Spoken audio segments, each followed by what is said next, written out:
Blog Talk Radio. Good morning and welcome to TimeToPlay.com's Empower Half Hour. This is a Christmas Eve special podcast, so if you do hear some clanking in the background, I'm actually in my kitchen instead of in the office today, and my husband's making some deviled eggs for appetizer. So my name is Doreen Guna, and I am a certified professional life coach and a person who's worked in healthcare for 28 years, and kind of got tired of seeing the chicken head, as I say all the time, and decided there's got to be a better way. So we started the Time to Play concept. You have to be happy, healthy, have money, and a work-life balance to have quality of life, and put together some amazing resources, two of which are on line with us today. Good morning, Bruce, who is... Good morning. How are you today? Happy Christmas Eve. Excellent. Absolutely. Yeah, and I'm good Ruth morning, Curran. girls. Oh, hi, Michael. Good morning, Michael. Doing the podcast on the Long Island Railroad. We are doing the podcast. You're on the Long Island Railroad. I am on the Babylon train on the way to Manhattan, yes, in the rain. Awesome. Happy Christmas Eve, everybody. Michael is actually on his way into Manhattan. He's working today. He works at a, how do I explain, a place where they sell makeup in Manhattan with the goal to make people look beautiful, as he does with us and our the Extraordinary Makeup line as well. So, and Ruth Curran is, go ahead, Ruth, give a little bit scoop on your background. My little spiel, right? I'm a brain and behavior specialist, and my focus is to help people think better while increasing quality of life and amplifying all those experiences and figuring out ways to make your life better and think better in the process. Excellent. So and we've got the country covered today. With no doubt. So hopefully Michael Dorn will also call in. He was speaking in while I'm on the phone, but, he'll have to hope to get the number that he's supposed to have to dial in. So, okay, so basically today's discussion is about implementing an Enjoy Life community. And I started doing a whole bunch of posting yesterday because I truly believe, unfortunately, with the current climate and just the sadness that's going on in our society today, this honestly can be a solution. Mm-hmm. It's so simple. It's just so simple. But it is a potential solution to this whole disaster that's going on in our society, because we've lost sight, I believe, of what we need to do to work together. Connection. What? What did you say, Michael? I can barely hear you guys. I guess it's the train. I guess it is. You'll have to dial back in if you want. But I'm going to try. Yeah. Okay. So anyway, I think, Doreen, that, it is so simple. And you're right. We get stuck in what's wrong and what's horrible and all of the intolerance and all of the things that, the ways that people treat each other that's just not okay. We get stuck in that and we overlook all those great things that are in the community. And I think one of the coolest things that you've done with this program is that it's identifying, the whole process is so cool. It's identifying what's good in the community and letting people know about it. Isn't that right? Absolutely. Well, one of the biggest and most important things to realize is that in every single community, there are a ton of good things that are happening all the time, every single day. So when we look around, like I'll just give an example. In my small community, we live in New York on Long Island, and in my small community, there are 52 community organizations here. Nobody really knows who they are and what they do because, we kind of stay within our own. But just think of the prospect of linking all the good works of those 52 organizations, not duplicating the work of those organizations, but linking them, putting together a wish list, perhaps, of different things that we, as a team, because technically we all are in this together, and as a team, to be able to move forward. So I wrote in our book, the book is entitled If I Knew Then What I Know Now. If you go on timetoplay.com, you will be able to see and read a sample read. But I write about history will repeat itself if we let it. And that's so very, very true. There's no reason in the year of 2014 for us to be going through what is going on in our society. We are all people. We are all important. Every group, every race. There is no reason for this to be happening. I was reading some. Go ahead. I'm sorry. I keep having this conversation with people. This. You would think that in 2014, with what you and I have been through in our lifetimes, that we would not be here where we are. We would still not be having these conversations about glass ceilings and about racial inequality and unequal pay and unequal treatment and, this institutional prejudice.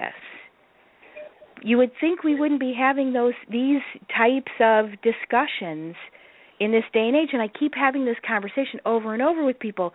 Why is this still this way? What are we not doing? Because you still have ignorance. You still have people that have barriers between each other.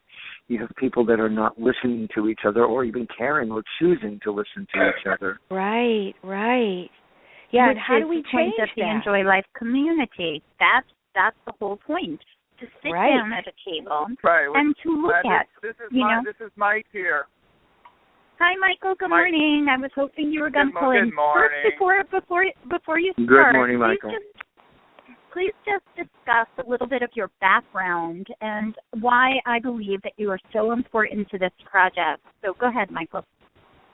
Yeah, I'm a cultural geographer, but also community activist who moved out to Long Island 5 years ago, and I noticed, and I've been observing, spending a lot of that time just at coffee shops and at libraries, and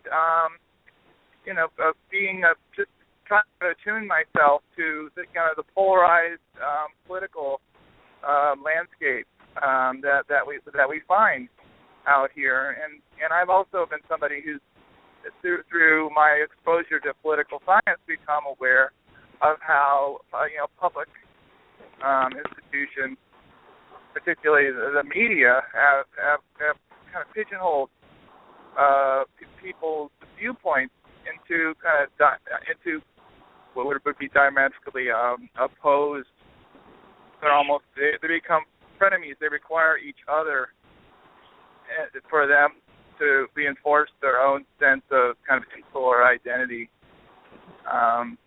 So, picking up on the conversation that you were engaged in, it seems like talking past each other would be the opposite of actual creating opportunities for people to enjoy life together and to create opportunities for authentic exchange across differences.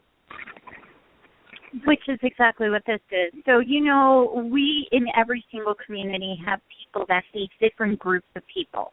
We don't like the Jewish people. We don't like the Catholic people. We don't like the Muslim people. Maybe if we all knew what each other was about, we would like each other. One of the things that I did early on, I was I've been a part-time contingent faculty member at a number of universities, and I noticed the polarization really became apparent with 9/11. I was in a community where you did not have people who were kind of front lines, but they were consuming a of information, and they were refracting it through their own perspectives, and just and the result were these very warped perspectives that I had African American students who believed that 9/11 was a conspiracy of George W. Bush. I had a student who believed that the taxi driver that was driving by him on South Street in Philadelphia was a terrorist. You know, these are the kinds of perspectives that people who otherwise lead insular lives are creating through their exposure to public media sources. And I agree. And unfortunately, what I believe, just in my own observations, and I do quality improvement and all that kind of stuff, instead of us taking a moment and stopping and actually really, I don't know how to explain this the best that I can without sounding rude, but we need to make our own minds up, not just listen to what somebody says and take that as quote-unquote gospel. You know, we need to look at the facts. We need to look and research and figure out, like, we have angry mobs running amok through Manhattan.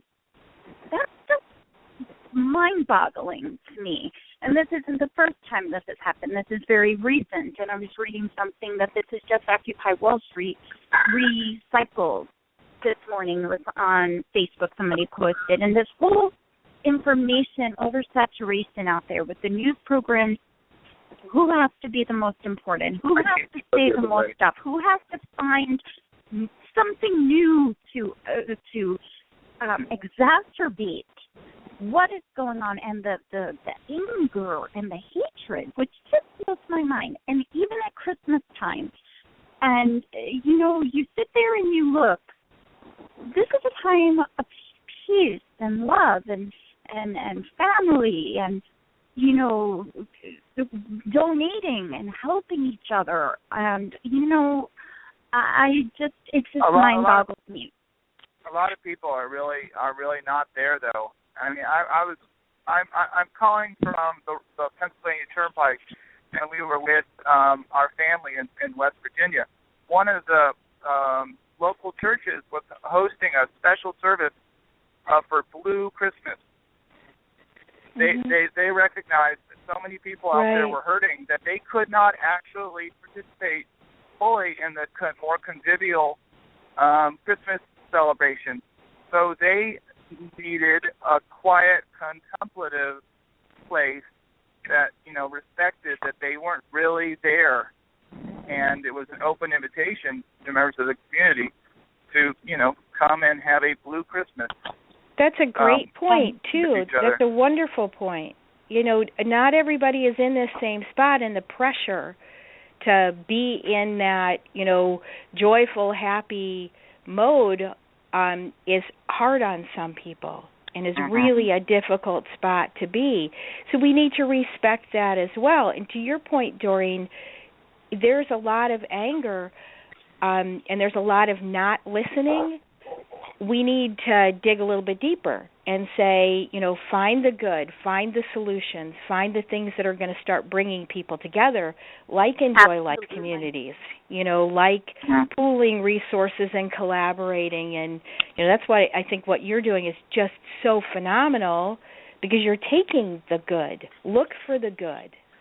Absolutely. And that's where we have to focus. So, you know, what we need to do is stop looking at a problem. You know, I truly believe, like, what is the good that can come out of, and sit down at the table and figure out what's the next step. Because, you know, what is going on currently is toxic. It's not progressive. And it has to stop before more and more and more people get hurt. And at this point, you know, we look at the value of life, and people are not valuing. They don't really care, which is really disheartening to me. Yeah. And yesterday I did post, you know, the welcome, you know, that I believe I found the solution. This is a solution where we do go across the entire community, and it has to be in a small community. We can't look at the entire United States, and everybody here is under attack, whether you're white or you're black or you're police or you're not a police or you're a family of a police. Oh, my gosh, it's horrific. I've never seen, we don't have lynch mobs in the year of 2014. This is bizarre. Right. It is a bizarre. It is a bizarre. Yeah. There is law. There is law and there is ethics and there is what we should do as a people, because my whole vision always has been people helping people, collaboration equals success, taking care of each other, you know, working together to enjoy life. And it's such an easy idea. It's such an easy concept. In order to start one of these in the community, basically, I believe, sorry, somebody's beeping in on my phone, but I believe in order to start one in any community, the first thing that we do, and Michael is part of the Port Jefferson Station Enjoy Life Community Project, is we've been reaching out to the 52 different community groups in here in our community. That's the first step. And people are resistant because, firstly, I think a lot of times, you know, you're protective of your own, which doesn't make sense to me either, because if you work together, you're more strong. But the second thing, from a perspective of a nonprofit, though, and I can see that point of view, and the challenge really is saying, you know, going in and saying, hey, we need to work together. We're not here to steal your funding. We're not here to take this small pie. Yeah, we're not here to, you know, to take what's yours.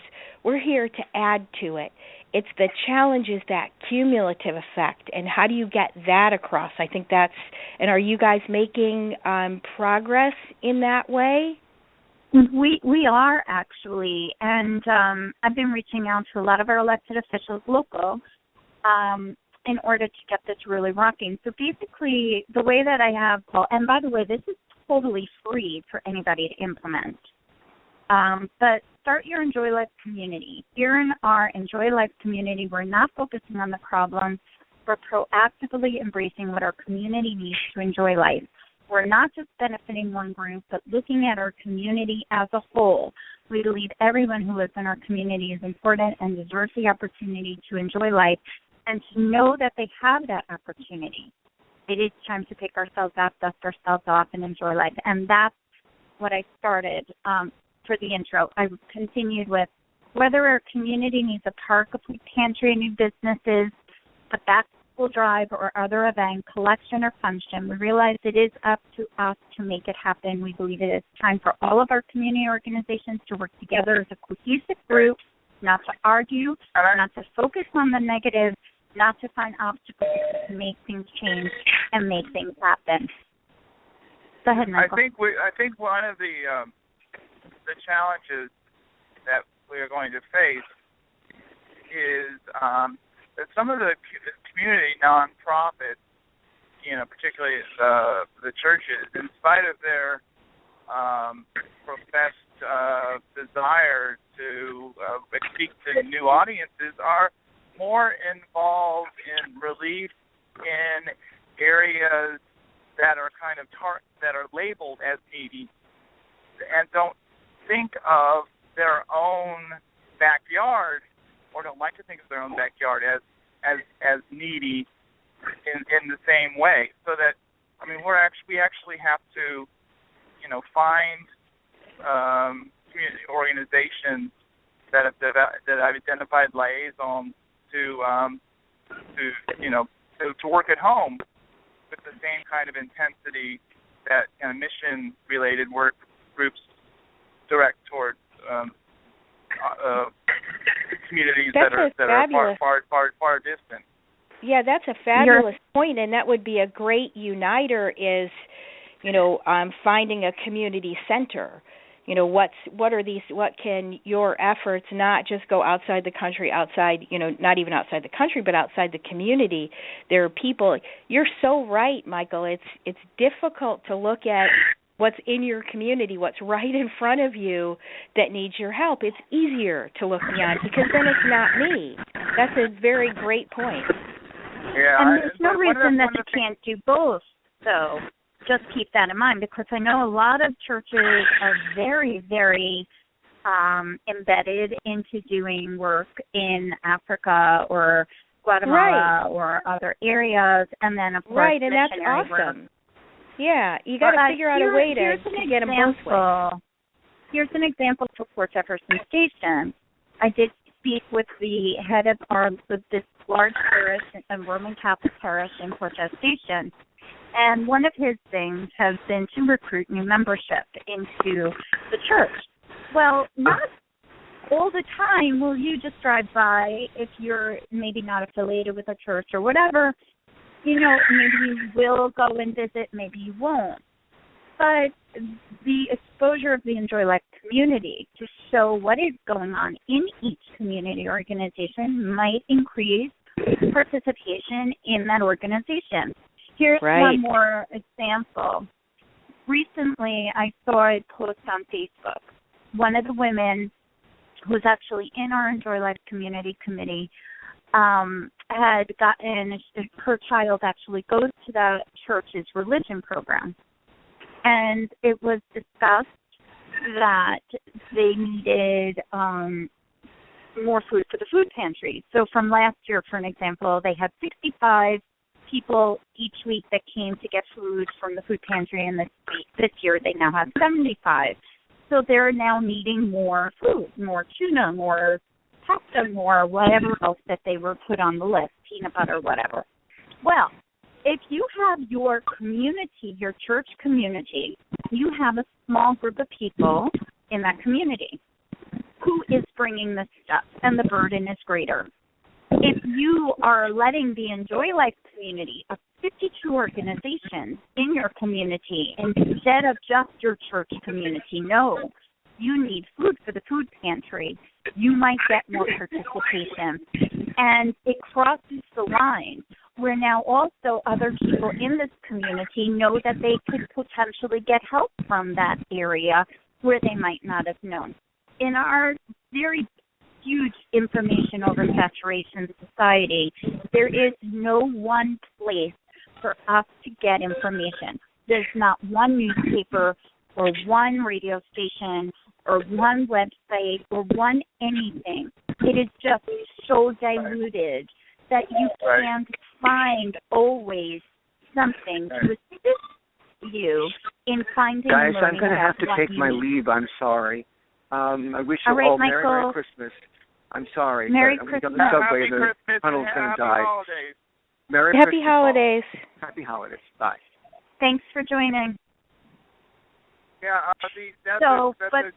that's just another piece of this where this concept of the Enjoy Life community is going to go across the board to assist us in working together.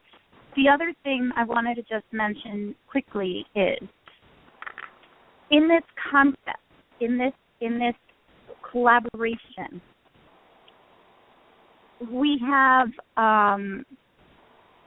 the ability to prioritize the needs of our community. And once I'll use Port Station again, once all of the 52 organizations meet and say, these are the good works of what our organization is doing, this is what we need, this is our wish list, the community leaders can actually put this in a priority order, and we would have community ambassadors to be able to work, and everybody in our community should be a community ambassador, an Enjoy Life ambassador, and every community should be an Enjoy Life community.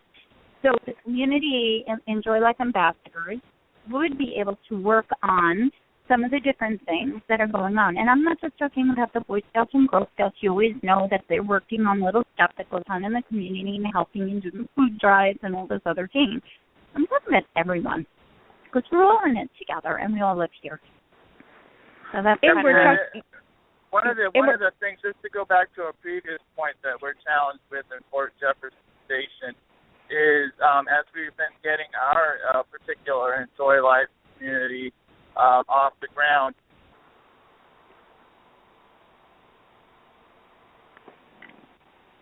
I think we lost him. Yeah. Well, everybody's traveling. It's a hard day for this day. It is. We'll call back in. But go ahead, Ruth. You were saying something. I think that your point is so well taken, and it goes back to exactly what Michael was saying before. All of these places have their own initiatives, like helping people in other countries, missionary work, whatever that is. You're creating this repository for all of these great works and all these, good causes that people don't know exist. So if you can collaborate and put all of those together, you might find new people to be engaged. So that church who's looking for more people to be involved, this is their key. This is their answer as well. It's a way to get their good works out there. And who knows what's going to happen, what's going to grow from this. Wouldn't it be incredible if there were, some kind of communication within the organization that spread out to the community that made every single one of those 52 groups stronger. So I live in a big city. I live in San Diego, but we have within San Diego, we've got pockets of communities, and each of the communities has these little organizations doing all kinds of things. And to your point earlier, Doreen, there is some overlap at this point. So if we can take all of those groups, look at what everyone's doing, and start separating, and then putting back together, you end up with something stronger. I fully agree. And there's so much potential with this idea. With the Enjoy Life Community Project, I did actually build on the Time to Play website, timetoplay.com, and I also have the Enjoy Life Community. The Enjoy Life, what is the thing? The EnjoyLifeProject.org. EnjoyLifeProject.org, right. Oh, my gosh. But it is there. There is a central hub of communication, but in the reality, not every single person uses a website. Not every single person has access to a television. Not every single person is connected in every exact way. So this goal is also for verbal communication across the community groups. This is for people to talk to each other, to work together, and to love each other again, like we should. Right. And you talk about people helping people. It's about people talking to people and figuring out ways to help each other. And actually sitting there face to face looking at each other. And I think that's what is so unique about this, Doreen, is we do these quote unquote communities online, and yes, there's a connectedness, but we share geography with our community.